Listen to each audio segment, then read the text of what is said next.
This is Antarctica, nearly 6 million square miles of ice-covered wasteland, larger than the United States and Europe combined. Less than 1/3 of this great continent has been explored. Previous expeditions have discovered indications of coal, iron, and other minerals in this last frontier. Its mean elevation is 6,000 feet, but some of its mountain peaks rise above 15,000 feet. It is the highest and coldest continent in the world. In Antarctica, scientists hope to find the answers to many questions which will unlock secrets of the universe. The International Geophysical Year is a combined effort of scientists of more than 60 nations to gain knowledge of the Earth and related phenomena by worldwide simultaneous observation. One of the most extensive of all International Geophysical Year investigations is taking place in the Antarctic region, with 11 nations participating. In an effort to help find answers to these questions, the United States Antarctic Programs was conceived, and by direction of the President of the United States, Rear Admiral Richard E. Byrd, veteran polar explorer, was named officer in charge. The Navy was assigned the task of logistic support for the program. Task Force 43 was organized under Commander-in-Chief Atlantic Fleet to implement the operation, which was assigned the code name Operation Deep Freeze. Rear Admiral George Dufek was appointed Commander Task Force 43, with the responsibility to construct bases, operate them, supply and resupply them, and transport scientists to and from Antarctica. The major objectives of Operation Deep Freeze 1 were to establish a main IGY base near the site of the former Little Americas and an air facility at McMurdo Sound, investigate Marie Byrd Land and the South Pole for suitable scientific observation posts, to support a planned U.S. scientific program in the Antarctic, and provide logistic support for the United States participation in IGY. The USS Arneb, aka 56, Admiral Dufek's flagship, was one of 9 ships constituting Task Force 43's ship group. The others were USS Wyandotte, aka 92, USNS Greenville Victory, USS Neskelen, AOG 55, and the icebreakers USS Edisto, AGB 2, USS Glacier, AGB 4, and the East Wind, a Coast Guard icebreaker. And finally, 2 yard oilers, the YOG 70 and 34, were each loaded with 270,000 gallons of aviation fuel to be used as Antarctic filling stations for the air unit. The Task Force Air Unit, Air Development Squadron 6, commanded by Commander Gordon Eby, consisted of 2 R5D Skymasters, 4 R4D Skytrains, 2 P2B Neptunes, as well as 4 de Havilland Otters and 6 HO-4S3 helicopters carried aboard the task force's ships. At the Atlantic Fleet's Construction Battalion Center, Davisville, Rhode Island, a special mobile construction battalion was commissioned by Admiral Dufek, with Commander Herbert Whitney, commanding officer of the unit. These Seabees had the responsibility of constructing all of the bases in the Antarctic. They were trained in cold weather construction. But the Antarctic, notorious for its unpredictability, will pose many problems for them. Here, Commander Whitney reads his orders, assigning him as commanding officer. Mrs. Dufek is accorded the honor of carrying Old Glory in the changing of the colors ceremony.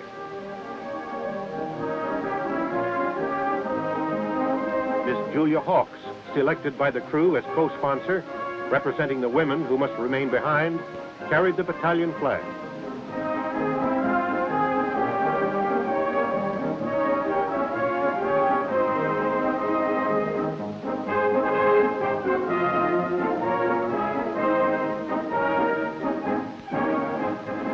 Families and friends are afforded an opportunity to see some of the unique equipment that will be carried on the expedition.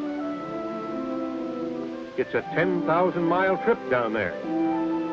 And in 3 months, this weasel will be moving across the polar plateau.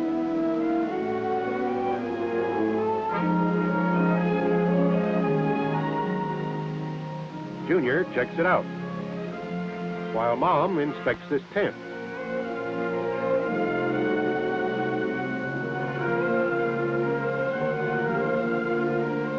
The roller will be used to build airstrips on snow-covered ice fields.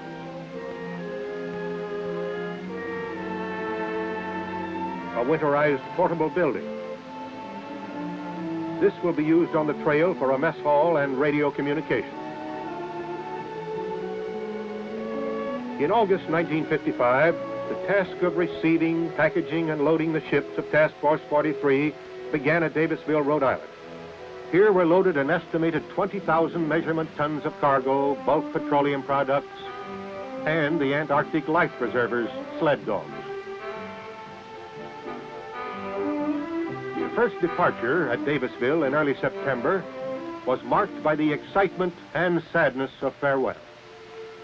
Many of these families will be separated for over a year, and the separation will be spanned only by intermittent mail and wireless communication. From September until mid-November, this scene was repeated as task force ships departed from various east and west coast ports. On November 14th at Norfolk, Admiral Byrd spoke at departure ceremonies for the Arneb, Admiral Dufek's flagship. En route to polar waters, the icebreaker Glacier passed through the Panama Canal, where she took aboard a load of bamboo.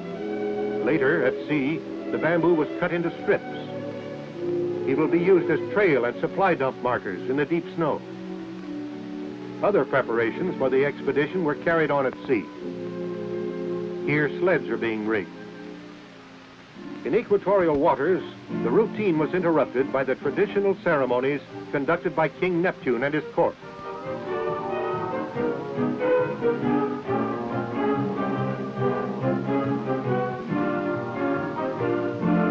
The pollywogs were put through the appropriate ritual of initiation required of all sailors crossing the equator for the first time.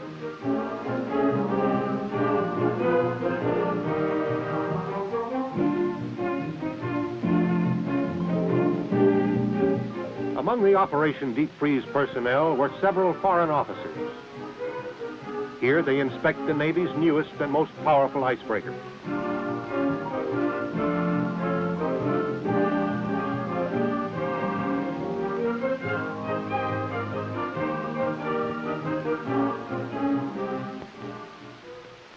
In warm tropical waters, religious services were conducted on the open deck.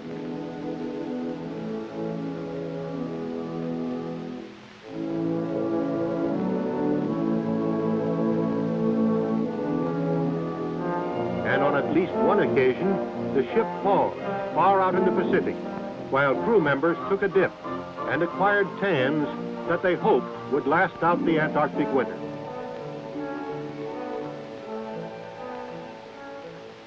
The crew of the little YOGs were deprived of many of the comforts and conveniences offered by the bigger ships.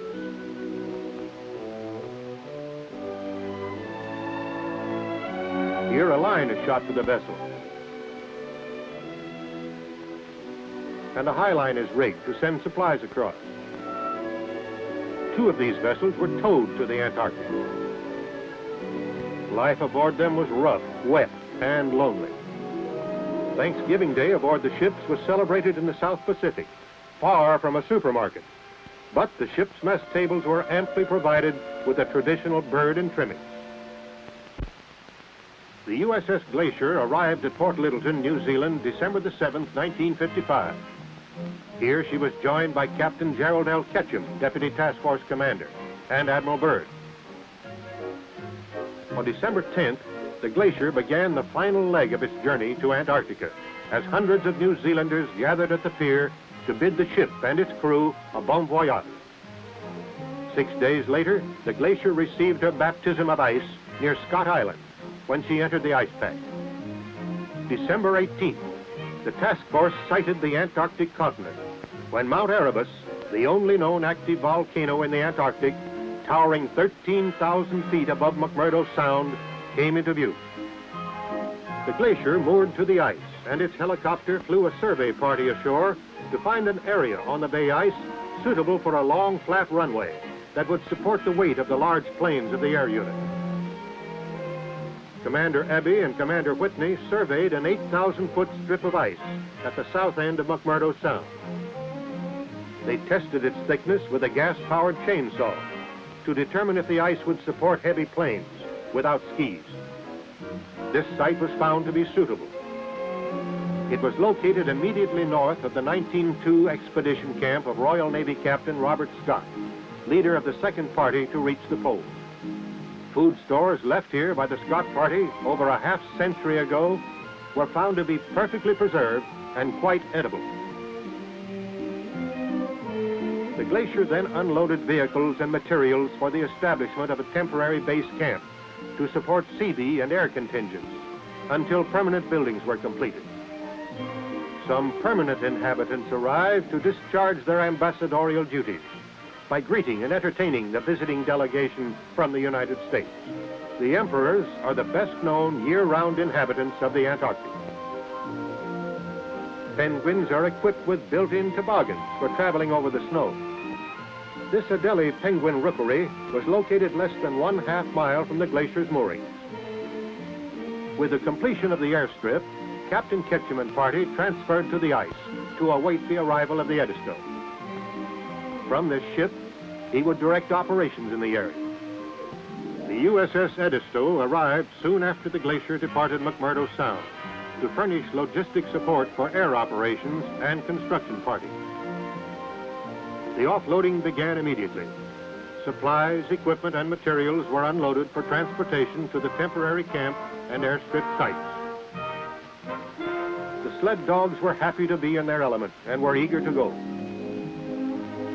Surface vehicles began moving materials over the bay ice to the airstrip and permanent base site. December 20, the aircraft made their fly-in, guided along the 2,200 miles by ships stationed at 300-mile intervals. 4 aircraft arrived without mishap. Headwinds forced 4 of the smaller aircraft to turn back to New Zealand. Aircraft have now flown non-stop from a large landmass into the Antarctic continent for the first time in history. The glacier proceeded from its ocean station to Scott Island, and on Christmas Day, rendezvoused with the other ships of the task force north of the ice pack. Rear Admiral Dufek greeted Admiral Byrd as he transferred from the Arnebb to the glacier to command the transit of the task force.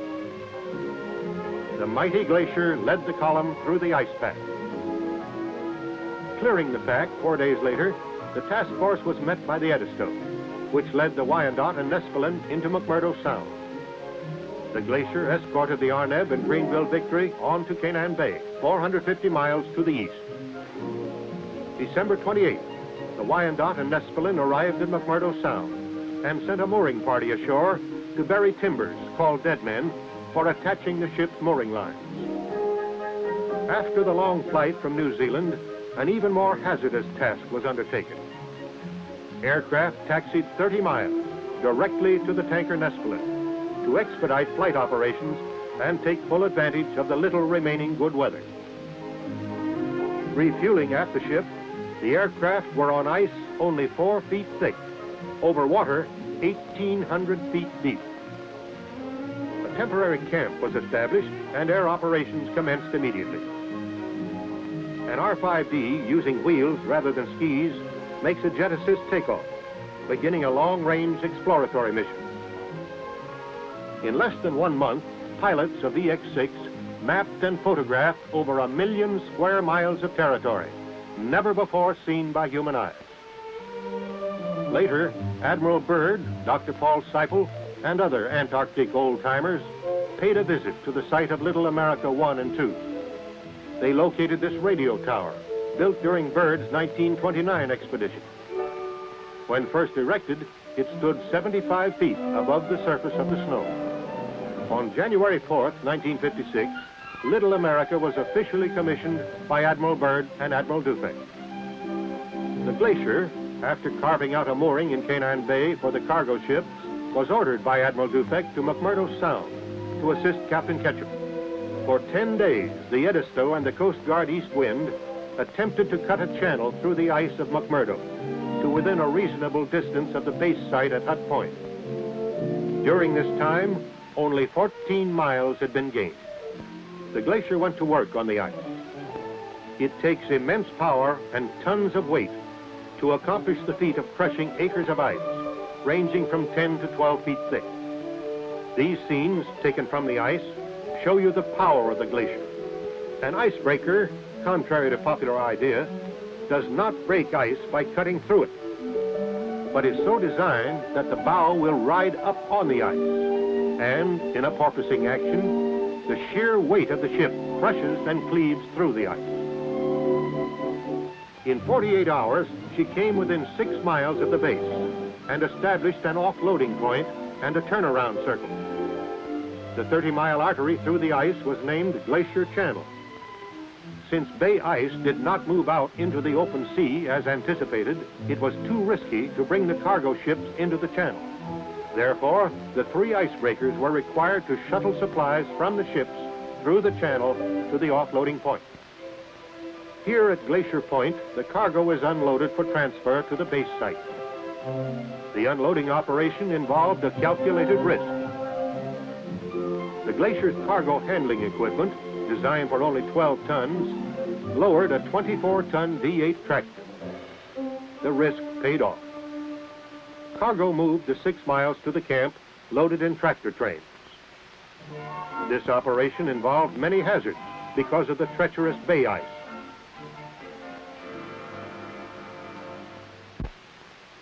Finally, on January 14th, the first load of building materials and supplies arrived at the base site, and one of the major objectives of Operation Deep Freeze had been accomplished. The indispensable glacier served not only as a cargo transport, but also as an aircraft tender.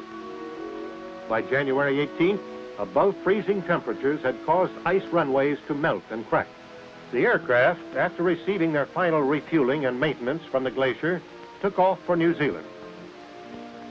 450 miles east, near Little America, supplies were shuttled to a temporary cache on bay ice, approximately halfway to the base. The warm weather caused melting and weakening of the ice, until finally the temporary cache was endangered. Admiral Dufek ordered everything transported to the firmer shelf ice on the double.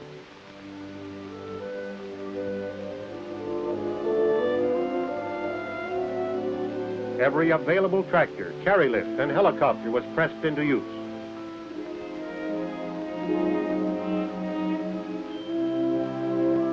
Within 48 hours, all of the cargo had been moved to Little America 5. Only a short time before the bay ice broke up and floated out to sea. In the construction of bases, the Seabees lived up to their can-do reputation. With the building area leveled, foundations were laid for the special type buildings which would be the living, operating, and recreational facilities for a long, long winter night. Floors were laid and walls erected. They look thin, but special insulation and expert construction make them snow-tight. Roofs must be especially strong to support the heavy accumulation of snow throughout the 3 years' occupancy. Tractors cleared the area between the buildings of snow and ice so a tunnel system could be built. An elaborate tunnel system was built to connect all of the buildings and serve as storage spaces.